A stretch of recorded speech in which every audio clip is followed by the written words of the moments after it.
无良商家用矿卡以次充好，我一口气购买200台电脑让他破产，付出惨痛代价。靓仔要买电脑吗？还是买配件？我们店里都有，全是最低价。我要给公司置办一批高性能电脑，你们这能配吗？一听说是公司采购，这奸商顿时心花怒放，心里发誓一定要把我这个肥羊榨干油水。殊不知他打错算盘了，我就是专为钓鱼而来。能配当然能配，而且量大的话，保证给你优惠。那我要配200台，还要带电视机。电视？你说的是显示器吧？对对，就是那个，不就是小电视吗？还起个新名字，怪麻烦的。严茂勋一听心里已经乐开了花，他已经确认我是个啥都不懂的菜鸟了，连显示器叫啥都不知道，那还不任他揉捏？我这里各种型号都有，您说需求和配置，我都给您配齐。我不懂那些，就是要求网速快，不卡，钱不是问题。我看别人都用联想牌的电脑，你也给我拿联想的吧。严茂勋心里咯噔一下，品牌机弄新机的话利润就少了，那就不能让顾客选品牌机，最好就他们自己组装的电脑，这样利润才高。联想不行的，我们这里故障率最高的就是联想了。别看是国产牌子，其实业内都叫它美的良心响，良心是忒他妈坏。联想这么差吗？那要不选三星，这是个国外大牌子。我的天，你还敢买三星？没听说过爆炸门吗？三星手机那么小的，万一都起火爆炸，你想想，三星的电脑那么大，万一起个火，损失该有多大？其他电脑费电，而三星电脑费命啊。那你给我推荐一下。我和你说，还是组装机便宜好用，都一样的性能，每台至少比他们品牌机便宜好几百。那行，就给我配你说的电脑吧，我们要办公电脑，速度一定不能慢。那你看看这套配置怎么样？超强 i7 CPU，16G 内存，办公软件开启无压力，256G 高速固态硬盘，让读取更顺利，3080高端专业显卡，这配置可以吗？那好，就这个配置，我要200台，最便宜给多少一台？一看这么大的肥羊上钩了，严茂勋激动的手都在抖了。他估计了一下，怕要价太狠，惊走我这位肥羊，就决定少赚一点。最低价7500元一台，也行吧，7500一台，200台高配电脑，一共是150万。我这人做事可要较真，丑话说在前头，这批电脑如果有问题，可要按照你们中州电脑城的承诺，给我假一赔10。假一赔10是商场下写着完的，我们行业都是假一赔3，而且也用不着强调，因为我们用的都是好配件，绝对不会有问题。假一赔3，那也行，给我写在购货合同上。这几乎是默认的行规，但是严茂勋干了这么多年，真正假一赔3的次数也不超过10次，他丝毫不担心翻车。于是双方达成一致，在购货合同上注明了假一赔3的要求。严茂勋要在3日内要将200台电脑组装好送到指定位置。随后我直接给严茂勋转账150万，拿着收据跟合同就离开了。老板，这一单可赚大咧，至少几十万。低调低调。但是面对几十万的诱惑，严茂勋根本不会老老实实做生意，于是拿出手机打起了电话。老人，给我200片8代 i7。老周，你那成色好的矿渣3080，给我来200片。等到第二天，严茂勋将200台电脑都拉到了指定的办公室装好了。老板，有问题随时和我联系，有生意继续找我哈，给你便宜。好的，你真行，我会找你的。等严茂勋走后，左曼早就安排好的电脑专家来拆机验货，还全程录像。8代 i7 处理器这种停产淘汰产品，二手市场也就卖700-800，往高了算800。主板是廉价的3线厂家，内存金手指氧化，明显的二手产品。SATA 固态硬盘是杂牌，看生产日期是2年前的产品，估计也是二手。显卡明显是矿卡，都是一个品牌一个型号，肯定是矿老板那里一批收来的。显示器倒是全新的，2线品牌，这台报价7500元的电脑，实际价值在4000元上下，净赚快一半。这不是抢钱吗？就是抢钱。电脑圈有句话叫做生人宰一半，熟人大满贯，这个奸商还真是狠，第一次就宰了近一半。他怎么敢的？一个一次性装200台电脑的大老板，他也敢这么往死里坑，就不怕翻车？这是坑人坑多了，已经胆大包天。龙律师资料你看了吗？我要起诉这无良商家，还有起诉中州电脑城的产权方。这次官司必赢，我明天就去法院起诉。到了下午1点30分，中州第3快速法庭内又是座无虚席。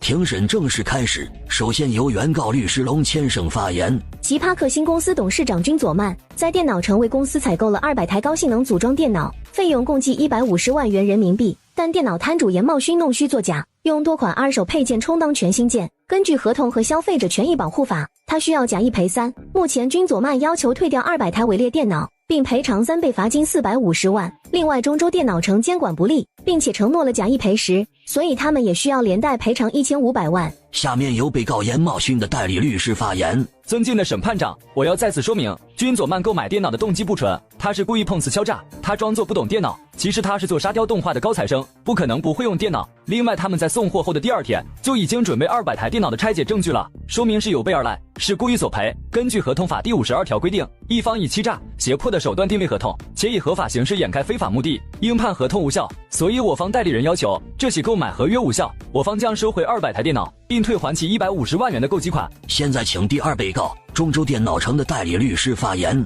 审判长，我方代理人中州电脑城是电脑城实际管理方，根据租赁合同，我们提供的是场地租赁和卫生、安全等服务，但只要客户经营类目合法，我们就无权干涉。这次是严茂勋违法经营，与电脑城关系不大，当然我们也负有一定的责任，所以愿意主动提供10万元的谅解金给原告作为友情补偿。第一，我方不存在任何违反劳动法的行为，所以合同不可撤销。第二，根据消费者权益保护法第16条规定，经营者和消费者有约定的，应当按照约定履行义务。电脑城承诺了假一赔十，因此我方的要求完全合理合法，请审判长作出公正的判决。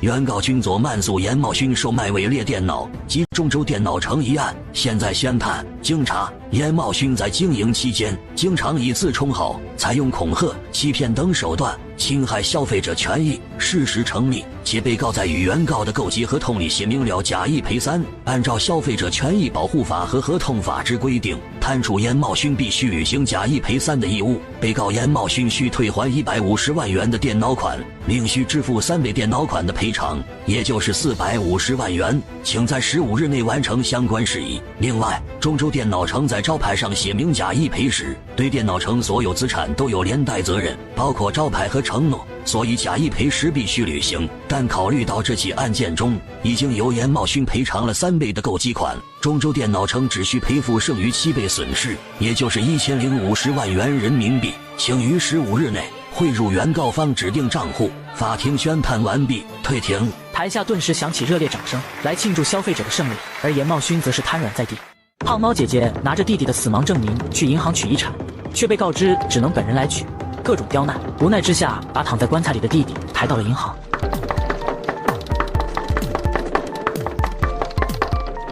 按紧了，别让他出来取遗产，不然我们银行亏大了。真哥，更奇葩的是，那银行职员说我弟弟嘎了不能本人签字，还是取不了。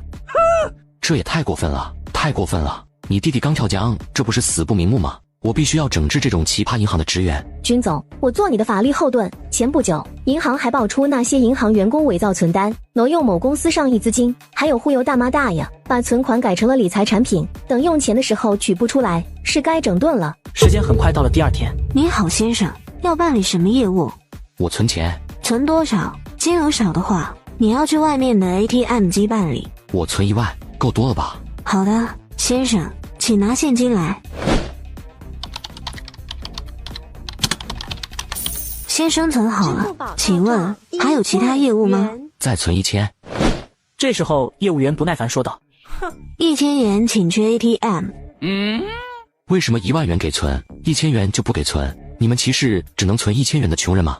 这是我们行的规定，小额的存取款必须去 ATM 机。那如果 ATM 机没空呢？是不是就不给我办业务了？怎么可能没空？我们有3台 ATM 机，你排一汇兑，肯定就能存上了。如果自动取款机队伍很长，我出去要排很久的队，那你这里空着也不给我存钱吗？这时候银行保安进来，在和大堂经理说，外面 ATM 机排了好长的队，感觉有几公里长。这一段话就被银行职员谭竹听到了。听到了吗？外面去排队还不知道要多久，所以赶紧给我办理存款，后面还有那么多人等着呢，痛快点。君佐曼这边一催促，谭竹也没办法，只能耐着性子给君佐曼继续存了1000元。您好，1000元已经存入账户，你可以走了。谭竹这回以为服务终于要结束了，然而他太天真了，这还只是开胃菜。再给我存500元。你这人怎么回事？为什么钱不一次存完呢？君佐曼等的就是他这句话，就用对方的语气回答道：那你之前给我的员工办业务要求怎么不一气说完呢？意不意外？开不开心？谭竹一愣，随即想起了昨天棺材进银行的事。这时候柳如烟也来到这里，露出了憎恨的表情。哼，你们这是在故意捣乱！保安，这人在捣乱，请他离开，不要干扰我们正常的工作秩序。我警告你们，我这边可有录音，你们最好别动我，否则这都是我报警的证据，告你们寻衅滋事，干扰我正常的存款业务。你怎么正常存款了？你不是捣乱的吗？那你不会问问你们同事，我怎么捣乱了？他是预存款，第一次存1万，第二次存1000，第三次就要存500，这还不是捣乱吗？军佐曼当即从椅子上起身，对着大厅内的其他人说道：大家快来听一听啊！银行柜员居然说我是恶意存款，我存款是送给他们银行送钱，居然说我是恶意的，那以后大家都不要来中州银行存款开户了，免得都成了恶人。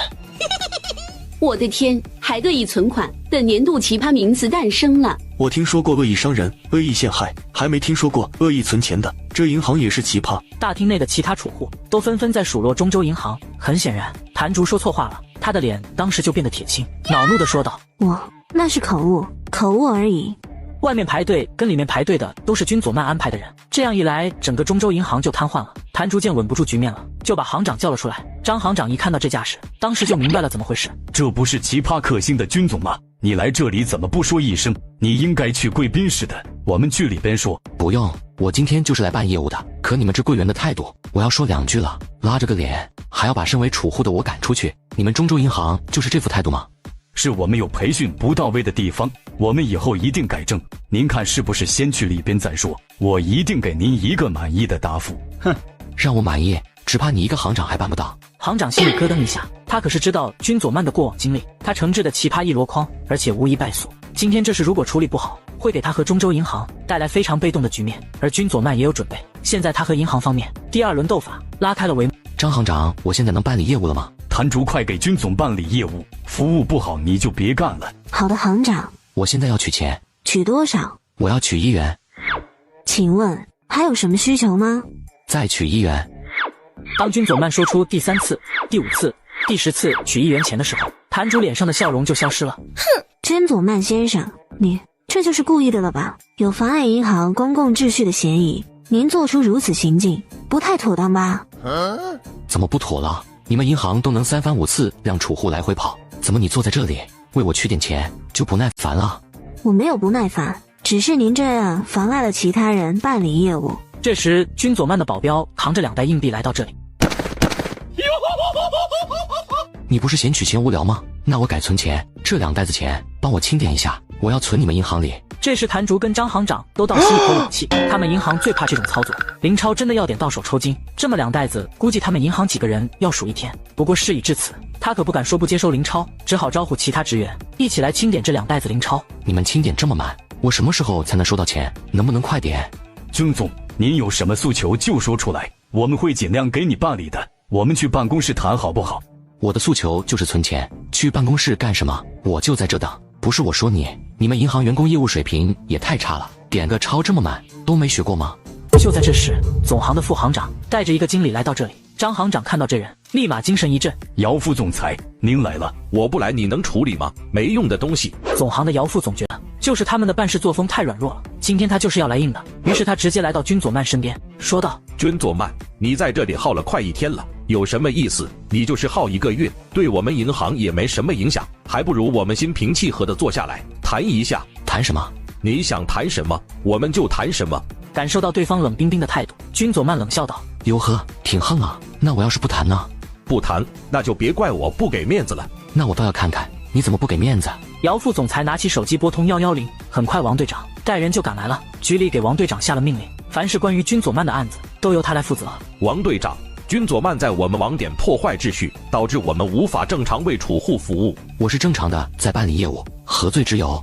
这些排队的人都是你找来的，你就是蓄意干扰秩序。他们都是中州银行的储户，在存取款又有什么不对？为什么要怪到我头上？难道中州银行还区分储户的身份，搞歧视？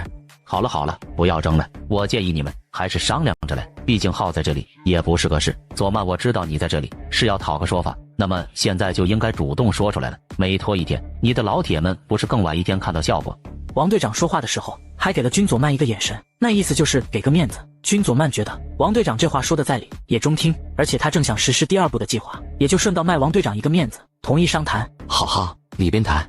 这是因你的职员而起。我可以叫我们的高级经理跟坛主一起给你的职员现场办理业务，正好王队长也在，让他看看我们办事业务有没有问题。这句话就是君佐曼要走的第2步计划。如烟，有我在，别怕，去吧。您好，请提供你的证件和取你弟弟遗产的相关资料。等等，怎么证明你有办理业务的资格？这是我的工牌。谁证明这个工牌不是伪造的？万一是你办的假证呢？我可以证明他的证件是真实的，是我签发的。那又怎么证明你是中州总行的副行长呢？你的入职合同给我看看，否则我有理由怀疑你是冒名顶替。你不要胡搅蛮缠，我们行的人员名单都在官网上有公示，这总不会有假吧？我只认有效证件。再说了，网站上的内容找个黑客就能改，又不是什么难事。姚副总感觉血压上升，他忍住怒气说道：你们俩把身份证和工作证都拿出来，看他还怎么说。这只是开始，好戏还在后头呢。如烟，你不检查一下他们的户口本吗？你俩把户口本也拿过来给我看看。你别太过分了，身份证还不能证明身份吗？你要搞清楚，是我们在给你办理业务，你怎么还检查起我们的证件了？这就急了。我们柳如烟被你们呼来喝去的时候，到处办理证件的时候，你们也是这么做的呀。王队长这时候出来说和，你们按客户的要求来，出示复印件也可以。我想看看完整的取款过程，不然我不好判断是非。过了一会，张行长就把女经理和谭竹的户口本复印件递给了柳如烟，让她检查。柳如烟当然不想看这些，她已经了解了老板君佐曼意图，看都没看就说道：这些不行，还要去居委会开证明，证明你们就是你们自己，而不是冒名顶替。哼，你们别无理取闹，我忍你们很久了，我在银行业混了10年了，就没见过这么牛的客户，居然以上位者姿态来考察我们。王队长，你看得下去吗？这有什么看不下去的？那为什么柳如烟办业务的时候带了身份证、户口本、死亡证明还不行，还让他去居委会开证明？居委会开了证明也不行，最奇葩的是让死者本人过来办理。柳如烟把弟弟棺材抬到了银行，你们职员却说本人不能签字，还是取不了钱。如果国家颁发的证件都无效，那我看你们的权力比国家还要大。君佐曼这话句句在理，镇住了其他人。到此他们才明白，君佐曼这么挑刺，其实就是在模仿谭竹当初给柳如烟的办事态度，这就是一报还一报。姚副总也哑巴了，他知道再说事情就真的闹僵了。对不起，柳如烟事件，我们银行职员确实有办事不妥的地方。这样吧，我代表中州银行商业街支行向柳如烟赔礼道歉，并在今天将柳如烟弟弟的存款连本带息的付清。同时，我们会解除和涉事柜员谭竹的任职合同，并在内部进行职业道德培训，以保证事情不再发生。以为这就可以了吗？我律师已经到银监会投诉你们银行了，等着处罚吧。第2天，中州新闻就报道了银监会的处理结果。经查，中州银行商业街支行等网点的职员存在态度恶劣、政策理解不到位等问题，致使部分储户出现办理业务困难的情况，这严重违反商业银行法。现对其处罚如下：中州银行罚款200万元，中州银行商业街支行罚款30万元，给予总行副行长撤职处理，分行行长记过处分，涉事柜员谭竹开除处理，已加3代永世不得进银行工作。报道完毕，谢谢大家收看沙雕新闻。柳如烟这事处理完后，君佐曼骑着新买的 LV 牌自行车去户外散步，看到了一个摔倒在地上的老人。你们说服不服他起来？如果评论区说服他起来送医院的多，我就更新后续。我好心送老太太就医，反被讹诈，妻子更是毁坏我限量版自行车。我一纸诉状让其付出惨痛代价。哎呦哎呦哎呦！大妈，你这是怎么了？靓仔，你快把我送去医院，不然我这条老命就交代在这了。你放心，到医院我儿子来了会感谢你的。等下到医院，我这自己在家摔断的腿就有钱治了，儿子也有钱娶老婆了。君佐曼没多想，就把大妈扶上了车，送到了医院。大妈在问诊时，他还垫付了3000治疗费。此时大妈的2个儿子跟1个女儿也来到了医院。你怎么把我妈撞成这样啊？我是路边遇到你们母亲的，我帮忙送来医院。你们吼错人了，你不信问你母亲。原以为老太太会为自己澄清，结果她却一指君佐曼，张口就说：就是他骑自行车撞的我在路边本来走得好好的。大妈，做人不要太无耻，你叫我把你送来医院的，还说你儿子来了会感谢我，我才送你来医院拍片，还垫付了医药费，算是仁至义尽了吧？你可不能恩将仇报，倒打一耙。什么叫恩将仇报？不是你撞的，你为什么要送医院？我那是助人为乐。你妈还真幽默，生了你这么个笑话，懒得理你们。君佐曼来到医院门口，准备骑车回家时，老人的儿子追了出来，拦住了君佐曼的去路。你撞了我妈，还想逃？你要赔钱，医药费、误工费、营养费，等检查结果出来再定金额。把你那积分兑换的脑袋揪下来，再好好跟我说话行吗？否则后果自负。哟呵，撞了人不赔钱还耍横，老三快报警！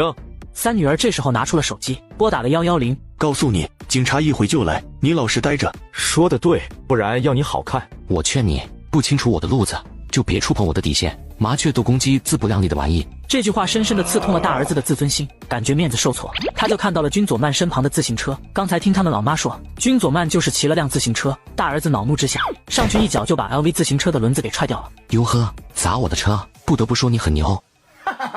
君佐曼的表现也刺激到小儿子了，也加入了砸车小分队，一顿脚踹和摔打，很快车子就变了形，不成样子。这时，王队长带人赶到现场，他把我妈撞倒了，然后不赔钱就想跑。我在公园听到老太太在互痛，还叫我把她送来医院，结果他们一家子诬陷我撞了老太太，还把我这款 LV 自行车砸坏了。我自行车可是进口的，价值50万，我要他们赔钱。这时我的购车发票请 look。王队长确认过后，对着大儿子说道：“你说君佐曼撞了你母亲，这个我们还要去事发地查监控，调查清楚才能给你们交代。但是你们现在砸了君佐曼的限量版 LV 自行车，证据确凿，请你们跟我回局里录口供。”君佐曼回到了奇葩克星公司，跟龙千胜说了今天发生的事。我们可以先行起诉，他们2个成年人砸毁你的 LV 自行车，这已经构成了损害财物。如果他们不赔钱，就要进牢里待着。那他们诬陷我这案子，事发地没监控，如果一直找不到证据，会怎么处理？疑罪从无，没有证据就不能起诉。那个老太太雨东乡也没有证据证明是你撞的，警方也不会调查出不存在的被撞证据，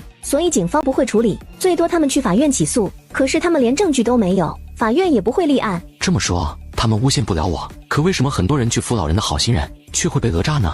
那是当地某些执法部门喜欢和稀泥，想大事化小，小事化了，又或者是被讹的人老实，一害怕就赔钱了。我们试想一下，真要是没有证据就能随便讹人或者诬陷，假设我有个仇人，我跑到仇人家楼下摔一跤，就说仇人推的，没有人证物证，然后就找仇人赔钱，那岂不是天下大乱了？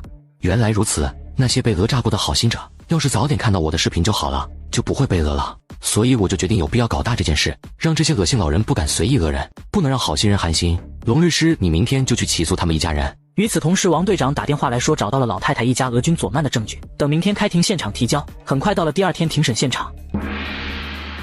现在开庭，由于被告雨东乡及其2位儿子被拘留，现在由他3女儿代其出庭。首先请原告律师龙千胜开始案情陈述。我代表原告君佐曼对被告雨东乡及其2位儿子的敲诈及损坏财物的行为进行起诉。当日我代理人骑自行车在公园看到雨东乡老人在呼痛，寻求把他送医院。我当事人本着做好事的心，把老人送往医院就医，并主动垫付了3000元医药费。这个行为完全是出于乐于助人的传统美德。然而雨东乡老人却辜负了我当事人的善心，诬陷是他撞伤的腿。随后被告的2个儿子不分青红皂白，就将我当事人的 LV 限量版自行车砸毁，现要求被告赔偿精神损失费和名誉损失费共计10万元。雨东乡的2个儿子要赔偿自行车购车款50万元整。接下来请被告代理律师发言。因为这个案子其中砸车部分有视频证据，已经没法甩锅，所以律师只能尽量减轻被告的赔偿数额。至于诬陷的部分，律师就说是雨东乡老糊涂了，当时摔倒脑壳昏掉，才错把君佐曼说成是肇事人。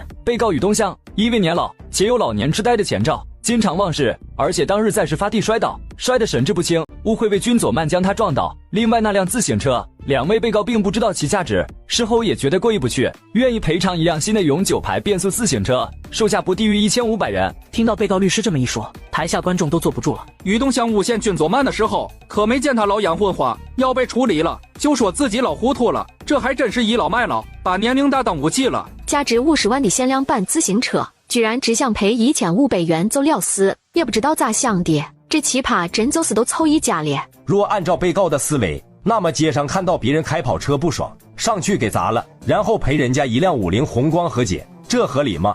被告雨东乡说是脑子不清，这空口无凭，必须有医院的相关鉴定书。至于自行车赔偿的事，我们提供了购买凭证，50万不能少。龙千胜一说完，3女儿就哭天喊地的卖惨说道：我2哥哥都没钱结婚，光棍都40年了，我也30好几了还嫁不出去，没彩礼给哥哥们买房结婚，哪里来的钱赔啊？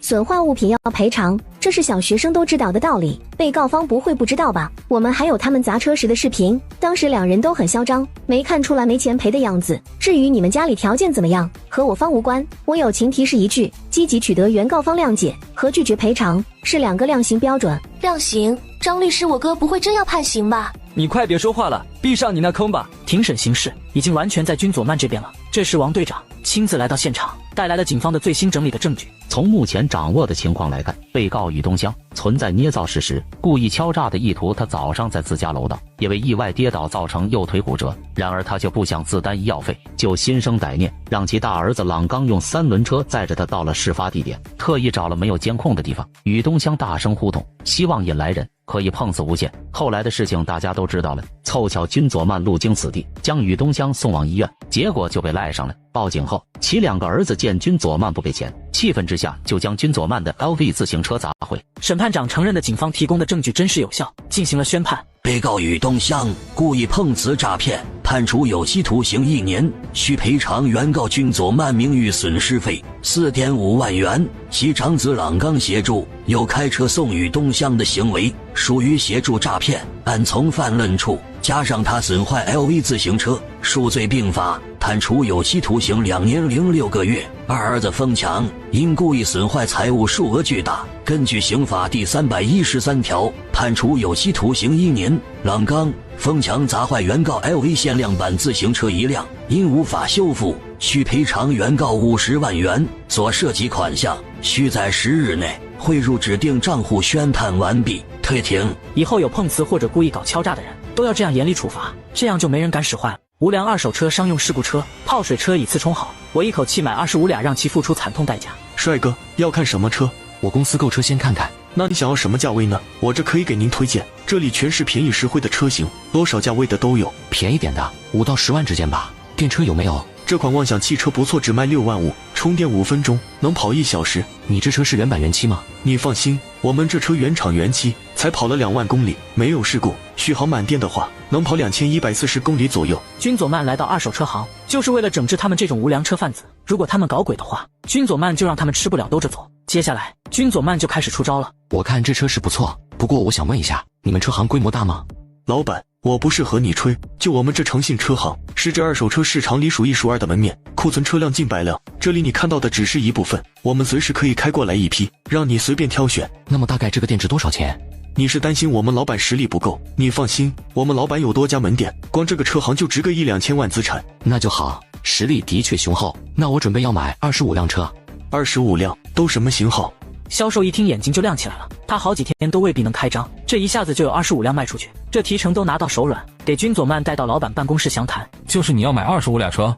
是的，给我选好的，我要里程数少的，还要求没出过事故，原厂原漆，还有不能泡水。放心，如果是泡水车，我们肯定直接说了。口说无凭，你要把保证车辆无泡水、无事故、无调表等细则写进合同里。所谓富贵险中求，张成信觉得他要是放过这个单子，他能后悔1年。他车行里的事故车都找的高手进行翻新，不是专家根本发现不了。张成信就是笃定君佐曼是一只肥羊，这单他吃定了。签好合同，君佐曼就叫人把买来的二手车开去了本市的汽车鉴定中心，就开始录像并进行检测。我们把25辆车都给查了一遍，最终确定一共有14辆车发现了问题。这14辆事故车里，经调查有8辆发生过车祸，甚至有3辆里还有人命在里面，也就是网友俗称的带魂环的车。还有4辆是泡水车，这种车经过了翻新，正常情况完全看不出来。还有1辆是营转飞的运营车辆，已经跑了30多万公里，这车调过标，虽然车子能跑，不过烧机油现象比较严重。这个张成信还真是黑心，卖了25辆车，1半以上都是问题车，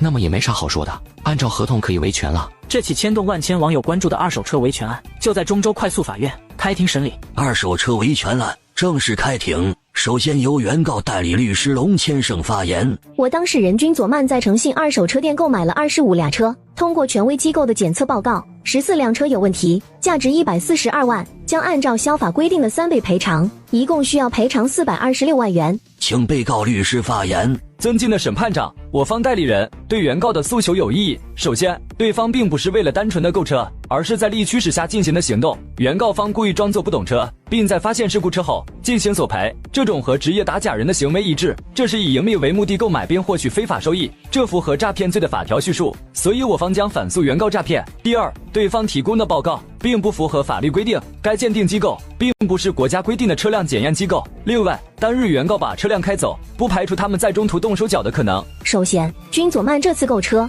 是因为奇葩克星公司发展是需求。对于这点，奇葩克星公司有相关的会议记录，表明君佐曼在去买车之前就已经有切实的购车意愿，所以诈骗罪不成立。第二，被告说的中途动手脚，我们有清晰的视频证据，当时开车离开车行的时候，就有人进行了现场直播，然后开车一路到了检测机构，这中间都有直播录屏可以证实。第三，我们做检测的机构前不久已经获得了国家认可，是拥有独立法人地位的第三方机构，主要从事汽车质量检测、评估、鉴定和认证等业务，所以该机构的鉴定结果具有法律效力。被告律师，请专业一点，不要胡搅蛮缠，白拿代理人的律师费。事实清晰，法官进行了宣判。本院宣判，原告在被告所经营的诚信二手车行购买25辆二手车，其中14辆经过鉴定存在问题，属于出售问题二手车。按照消费者权益保护法、合同法及二手车交易管理暂行办法之规定，判处被告对事故车价格进行3倍赔偿426万，并且回收问题车辆，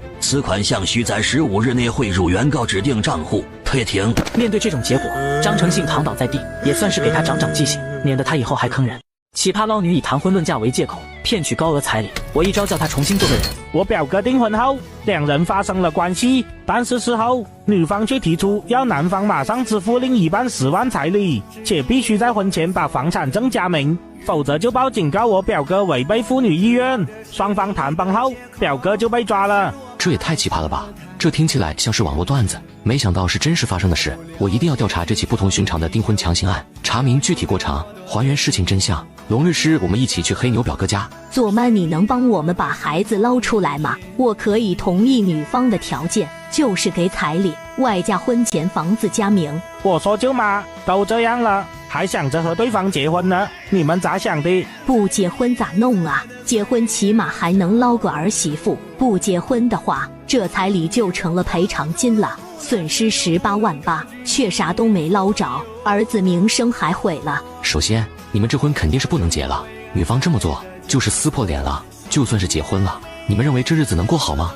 是这个理，婚前都能告未婚夫强行，婚内一样会告，法条上就有婚内强行的罪名，总不能小夫妻3天2头因为房事问题进派出所吧？这可咋办？好不容易攒点钱，媳妇没娶成，人还搭进去了。大妈，你给我说说事情的细节。君佐曼通过询问得知，女人报警是在事发后的第4天，因为缺乏生物证据，定罪比较困难。但他儿子2代实诚，在审讯时承认发生过关系，那么加上女方提供的录音证据，表明他当时不情愿，那么违背妇女意志就是犯法了，因此才被抓了起来。龙律师，这事你看怎么办？首先，女方事后不同意就是违背意愿，是可以定罪的。最为关键的是，被告已经承认了事实，那么罪名已经不可推翻。现在主要就是想办法减轻刑罚，最好能让女方签订谅解书。女方家说把彩礼的18万8都给他们，他们就签谅解书。咋这么多钱哦？我们签了，不是人财两空吗？是他们主动要求18万8嘛，这就有点诈骗的嫌疑了。他们倒是没有明说，是暗示的。我看女方一开始提出的方案就是打算要离婚分财产，因为按照最初的约定，婚后房子加名，那房子是男方婚前财产，婚后离婚，女方也分不到房产。而如果是婚前加名，就有机会1年后离婚，不仅不用退还彩礼，还能分走1半的房产，利益就会催生出息了。现在魔都等大城市洗房的人比较多，我们先去看守所看看二蛋在做计划。军哥，我没强迫他，为什么要认罪？认罪了不是我要背负一辈子强迫犯的污名，反正我不干，我还要起诉他诈骗诬告。你放心，你无需做出违心决定，我帮你。军哥，你为什么帮我？是因为我表弟吗？是，也不完全是，因为你宁折不弯的性格，我很欣赏。好，那我先谢谢你，等我出去了，我再报答你，请你喝酒。3人回到酒店制定计划。通过二蛋得知这个赖雅丽有故意偷偷录音的嫌疑，当时在屋子里是他自己脱了外套，露出了里面有些暴露的衣物，然后二蛋才没忍住，最后发生了关系。由此看来，这是女方的嫌疑很大，确实有故意钓鱼的嫌疑。这就是一起钻法律空子的合理勒索的骗局，也算是合法版的仙人跳。那么男方这边事实清楚了，下面就要去调查一下这女方了。君佐曼和保镖黑牛跟踪发现，赖雅丽和她的新男友一起进入了一个小区。军哥，我们要不要跟进去？不需要，他办的那点事猜都猜到了。如果所料不差，这赖雅丽估计是重复那个步骤了。1个多小时后，男的出来开车离去。黑牛，我们开车跟上去，然后到偏僻路段追尾他的车。好的，军哥。